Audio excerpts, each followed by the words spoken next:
Welcome back, everyone. I'm going to be doing my January wrap-up today.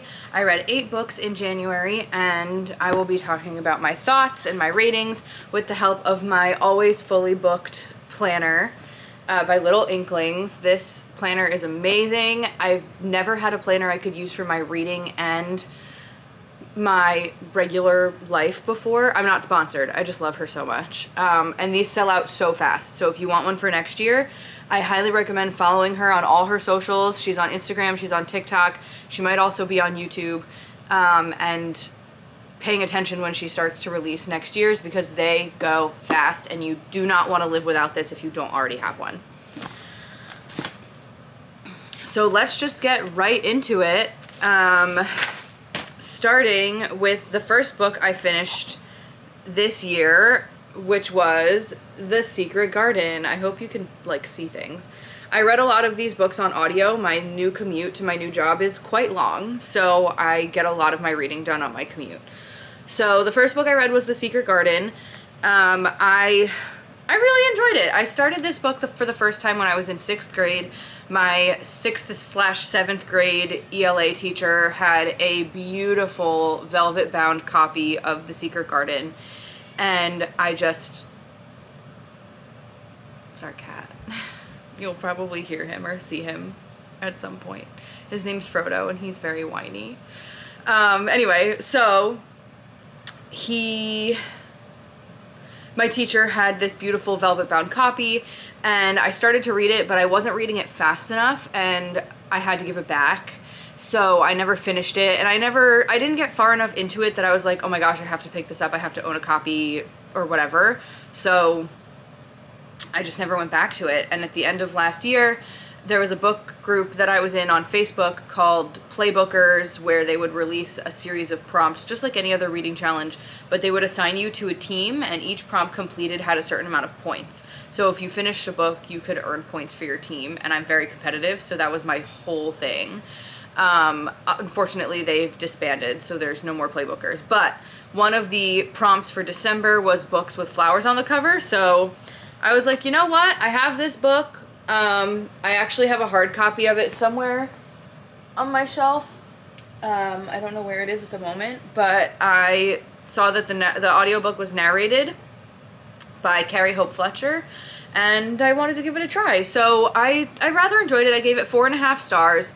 And the only reason it got 4.5 stars instead of 4 stars was purely because of Colin's monologue at the very end of the book, when he talks about how all of the doctors and all of the people that came in to treat him and diagnose him and told him that he would never, he wasn't supposed to live and he shouldn't live until a certain age and he should never grow up and he'll be a child forever and all of that. The reason they didn't work was because he didn't believe in himself. And the minute he believed that he himself was healthy and could be a healthy boy and could grow up to be a man and take over the estate for his father, was why he got better. And it was really nice to hear something about the power of self-belief and self-confidence. So that was book number 1. Book number 2 that I finished this year was Dear Girls by Ali Wong. Maybe if I turn the brightness down, you guys will be able to see it better. Yeah, Dear Girls by Ali Wong. I loved this book. I was first exposed to Ali Wong when I was in college, my sophomore year. My roommates were watching one of her specials on Netflix. We were super into Netflix comedy specials that year. And I kind of overheard some of her jokes, and I was like, oh my god, she's really funny. So I went into the room and I kind of watched a little bit of her set, and I thought she was hysterical. She's real, she's gritty, she's raunchy, she's dirty, which I feel like a lot of female comedians are afraid to do because there's such a stigma around being a female comedian in the industry, which she talks about a lot in this book as well. And the reason she wrote the book, other than getting a book deal, was because she got a letter from her dad when he passed that started Dear Alexandra, and it was a you know, all the things he wanted her to know. So she decided that she was going to take this opportunity to write a series of letters to her daughters that they would have long after she's gone about all the things that she learned from the most important corners of her life. It touched on how she met their father and what it was like being a woman in the comedy industry, and what it was like being an Asian woman in the comedy industry, and how it wasn't fair that all she ever was to people was being an Asian woman, or even being a pregnant woman. She actually had someone come to her during a show and be like, "So is this your bit?" And it was just the perfect combination of touching and heart-wrenching and hilarious. I laughed out loud quite a few times, and I also cried. It was beautiful. 5 stars. 5 stars. The next book I finished in 2023 was Coraline. One of my prompts for one of my challenges was to reread an old favorite. I read this book for a book report in 7th grade, right after I saw the movie for my birthday that year. I believe that was my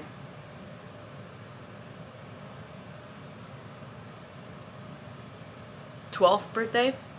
My mom took me and a couple of my friends to go see Coraline at the movies, and then we had dinner at a restaurant, and then we had a sleepover in a hotel.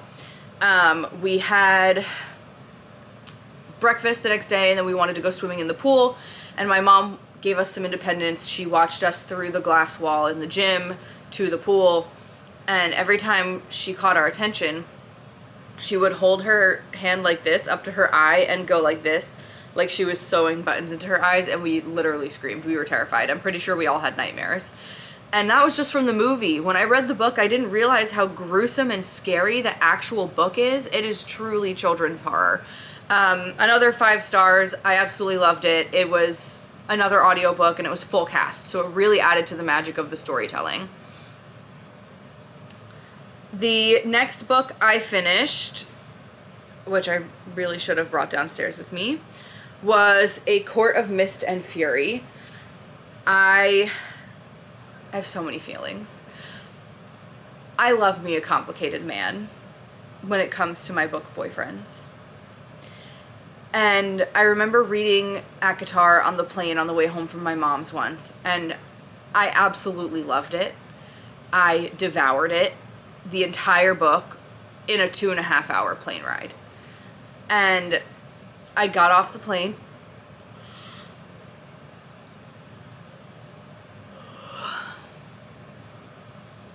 I went to the nearest bookstore in the airport.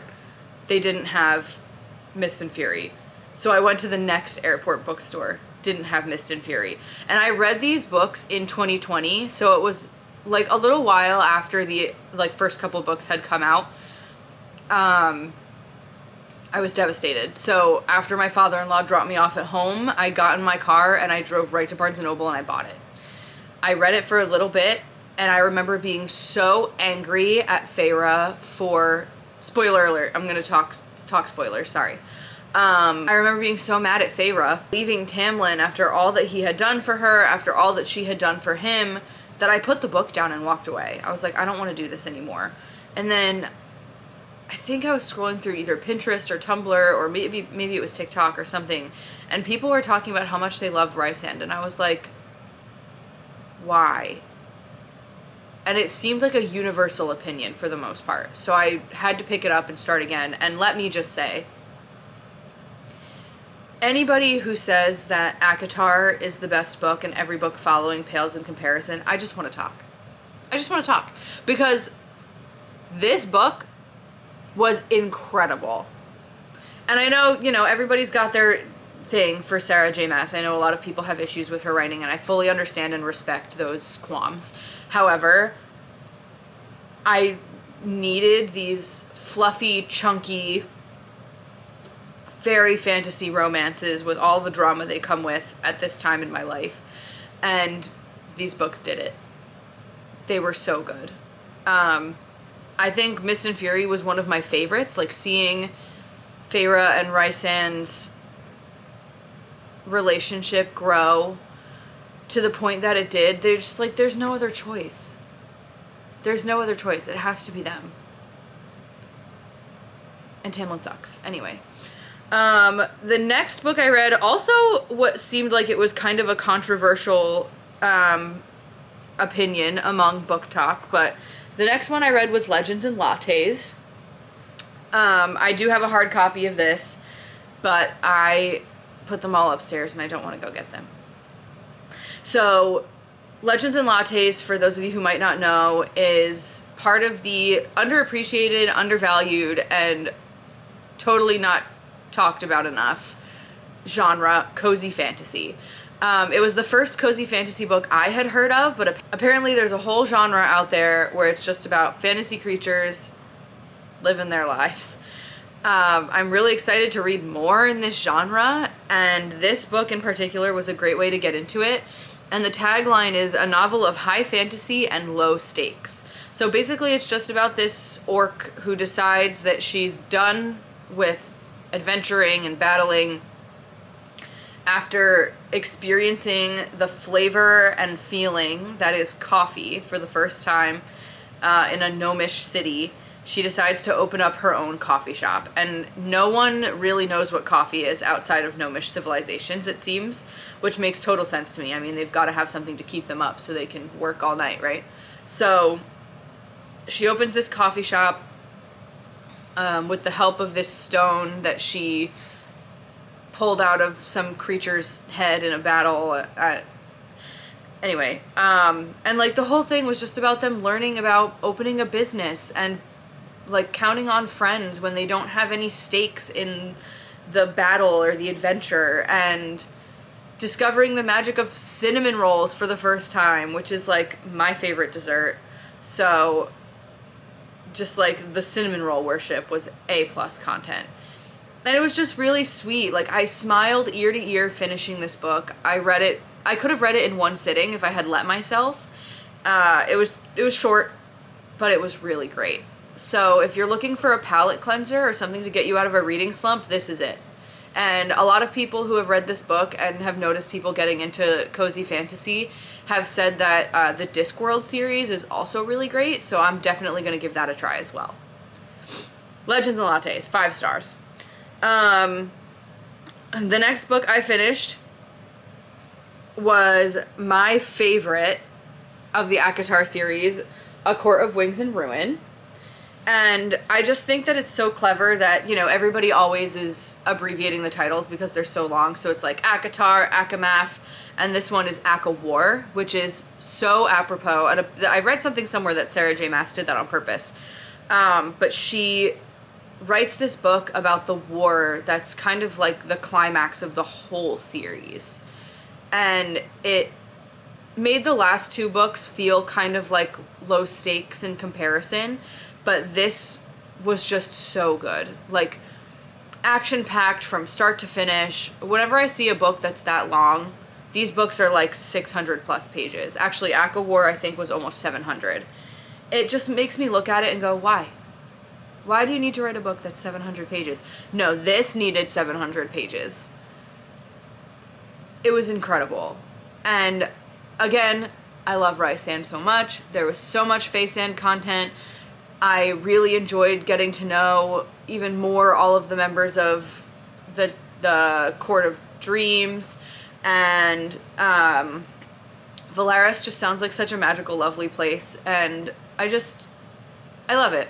And I love all of the high fantasy novels where like the main characters kind of turn high fantasy conventions on their head. So Feyre being a high lady is like a very big deal. And I love it. It's so good. 5 stars. The next one I read, naturally, was A Court of Frost and Starlight. This one I borrowed from the library, so I don't have a copy. Actually, wait, that's a lie. I just bought a copy. I bought it in Barnes & Noble because it was the only copy of the book that I didn't have. So I gave this one 4 stars. It was less than 300 pages. I didn't think it was really necessary. I rated it so highly because it was just so fluffy and happy, and I like to think of it as the ACOTAR Christmas special because that's all it really is. But all that book really established was that Velaris is still suffering after all of the attacks from the Adder and the war on Hybern, and Feyre's sad and wants to paint, but doesn't think she has the right to paint the things that she remembers, and it's establishing that Elaine is depressed and Nesta's a drunk, and like all of these things that literally could have been a chapter at the end of ACOWAR or at the beginning of Silver Flame, and it wasn't. So, I mean, like, it is what it is. I enjoyed it. I just didn't think the format was necessary. But it was really cute. It was nice learning about... I love world building, especially in fantasy books, so I think it was nice to learn about their traditions and how they celebrate and how certain things mean more to some courts than others. So I gave it 4 stars. Kind of just felt like a Hallmark movie. And then the last book that I read in January was The Comeback. So The Comeback is a book by Lily Chu. She also wrote The Stand-In. I read both of these via audiobook through Audible, and both of them are Audible exclusives. This book, The Comeback, the paperback, or the printed copy rather, doesn't come out until May of this year, but it is on Audible, so if you want to give it a shot, I highly recommend it. They're narrated by Philippa Soo. We love her so much. And both books are about regular women who fall for celebrity type men. So this one in particular is about Ariadne. She's a lawyer. She works for this big law firm. She's been working so long to become partner. She is Chinese, and you know, she gets a lot of people talking to her weird and things like that because they don't think she speaks English, or they, you know, they do that fake sympathy thing, kind of like I talked about with Ali Wong's book, where they're like, oh, isn't it so hard being an Asian woman in law? And she meets this guy who's the cousin of her roommate Hana, and he is a K-pop idol, but she doesn't know that until like more than halfway through the... That was Frodo, sorry. Until like more than halfway through the book. So she finds out he's a K-pop idol. They've kind of been falling in love at this point. He tells her that he ran away from home to run away from a breakup because and later she finds out it's because the band didn't respect his wishes to write different music. He was kind of trying to realize why he's doing it in the first place. He's had a decade-long career at this point. So they fall for each other. Of course, chaos ensues when people realize that he's this K-pop idol and all of this crazy stuff happens. But it was really cute. And like the conventions in these books are always so unique because instead of her being like, I'm a lawyer, but I wanted to be a singer, she's like, I'm a lawyer, but I really love the idea of traveling and I want to put travel itineraries together for people. And in the first book, I think she worked for an ad agency or some kind of marketing job. But then she ended up like developing an organization app. And in this book, in The Comeback, Lily Chu directly references The Stand-In twice. So it's really cool to see the books in the same universe are interacting with each other on kind of a planar level. And I really enjoyed it. I think I'm going to keep an eye out for a lot of her books. I gave it 5 stars. The narration, the performance is always great with Philippa Soo. She's amazing. And like I said, the content is a little different when it comes to the whole, I'm going to ditch my life to follow my dreams. They seem really unique to the characters. So those were all the books that I read in January, and I was able to then fill out my reading wrap-up page in my journal. So at the end of every month, there's a reading wrap-up page, as well as a bookish haul. So all of the books that you've obtained in January or in the month, you can put here as well. So my reading stats, I read 8 books this month. I think my favorite book that I read in January was Legends and Lattes. Total, I read 1,802 pages, and I listened to 22, almost 23 hours of audiobooks. I didn't DNF any of my books, so that's a great start for me. Good way to start the year. 4 of the books were print, and 4 of them were audiobooks. And the genres I've read this month was mainly fantasy, cozy fantasy, and romantasy. I read 1 contemporary romance and 1 children's horror. And some of the things I'm currently loving right now, I'm really into true crime. I don't know what it is, but I'm going through a true crime phase. I've been watching a lot of Criminal Minds while I'm at work doing a lot of my data entry stuff.